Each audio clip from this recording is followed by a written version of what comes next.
आज विचार करेंगे भारी पड़ेगा मानसून का रुकना। इस पे संदर्भ में हम लोग आज विचार करेंगे।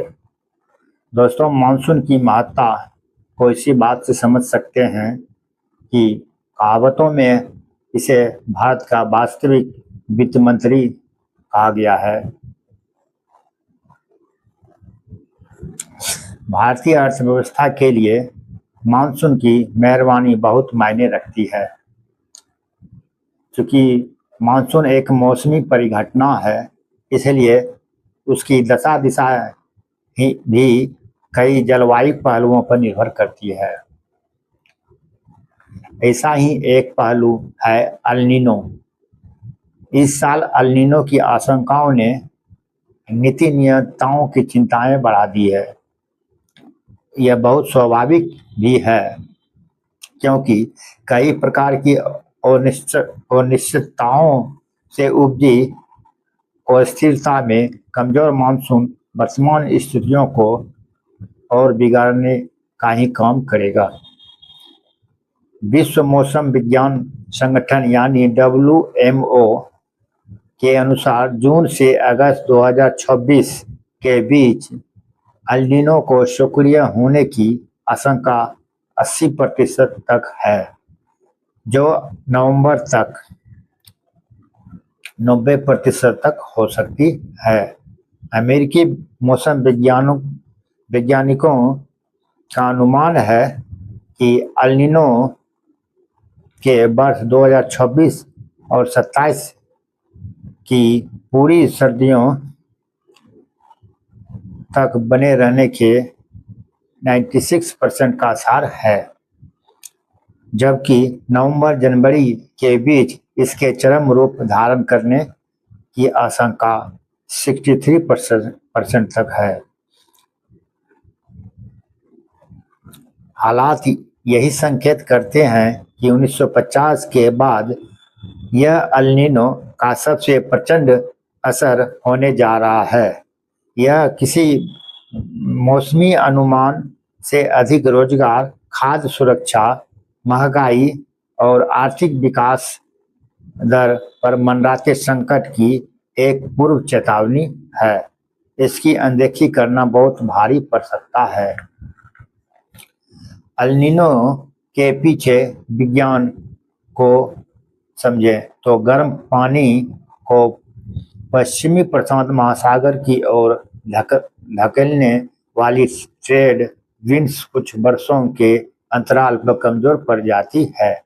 इस स्थिति में वह गर्म पानी वापस पूर्व की ओर फैलता जाता है, जिससे वायुमंडल में ऊष्मा का एक विशाल भंडार उत्सर्जित होता है। यही कारण है कि इतिहास के अब तक के सबसे गर्म साल आमतौर पर अल नीनो के वर्ष ही रहे हैं। यह गर्मी सिर्फ प्रशांत महासागर के ऊपर ही सिमट कर नहीं रहती। विज्ञान की भाषा में यह टेली कनेक्शन यानी दूरगामी मौसमी परिघटना होती है, जो विश्व भर में वर्षा के रुझान को प्रभावित करती है। इसका एक निश्चित असर भारत में वर्षा के लिए प्रमुख रूप से उत्तरदायी मानसून पर पड़ता है। इससे न केवल मानसून वर्षा में देरी होती है, बल्कि उसकी मात्रा भी संकुचित हो जाती है। इस तरह दूरस्थ महासागर में घटित होने वाली परिघटना घरेलू समस्या का रूप धारण कर लेती है। भारत को फसल उत्पादन, जल स्रोतों को दोबारा भरने के लिए जितने पानी की आवश्यकता होती है, उसके करीब 70% हिस्से की पूर्ति मानसून से होती है। भारतीय मौसम विभाग ने पहले ही मानसूनी वर्षा के दीर्घकालिक औसत के 92% रहने का अनुमान लगाया है, जो समान से कम श्रेणी में लगता है।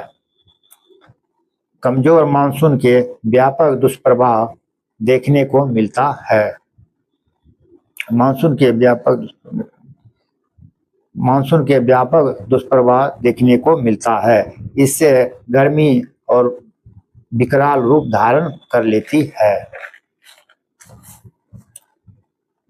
इससे श्रमिकों की उत्पादकता एवं समग्र उत्पादन प्रभावित होता है। कम बारिश से फसल उत्पादन पर असर से किसान की आमदनी घटती है, तो आपूर्ति तंग होने से महंगाई भी बढ़ती है। भारत दुनिया के उन देशों में से एक है जहां महंगाई को मापने वाले सूचकांक में खाद्य उत्पादों की बड़ी भारी हिस्सेदारी 47.6% है।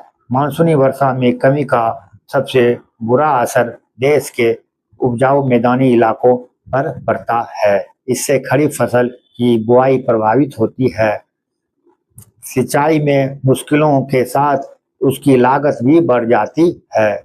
केवल इस रुझान के चलते ही जीडीपी मुद्रास्फीति दर की वृद्धि दर में 0.25% तक की कमी की आशंका हो जाती है।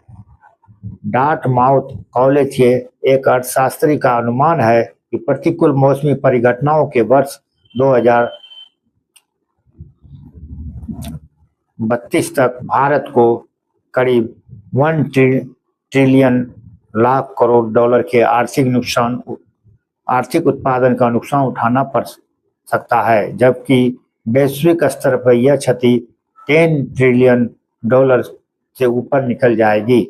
ईरान और अमेरिका युद्ध के चलते एल नीनो के आसार बड़े खतरे की घंटी है। अंतर्राष्ट्रीय मुद्रा कोष IMF का मानना है कि एल नीनो जैसे झटके के साल भर बाद कच्चे तेल की कीमतें 14% तक, अन्य वस्तुओं के दाम लगभग 5% तक बढ़ सकते हैं। घरेलू मोर्चे पर भीषण गर्मी से निपटने के लिए बिजली की मांग में होने वाला इजाफा कोयला आधारित बिजली उत्पादन को करीब 10% तक बढ़ाने के लिए मजबूर कर सकता है। साथ ही साथ पानी की किल्लत जल विद्युत परियोजनाओं के लिए संकट बढ़ाएगी। यानी एल नीनो का असर जलवायु परिवर्तन से निपटने के उपायों को भी धक्का पहुंचाता है। एल नीनो के दुष्प्रभावों से बचने के लिए भारत को प्रत्येक मोर्चे पर हर संभव जतन करने होंगे।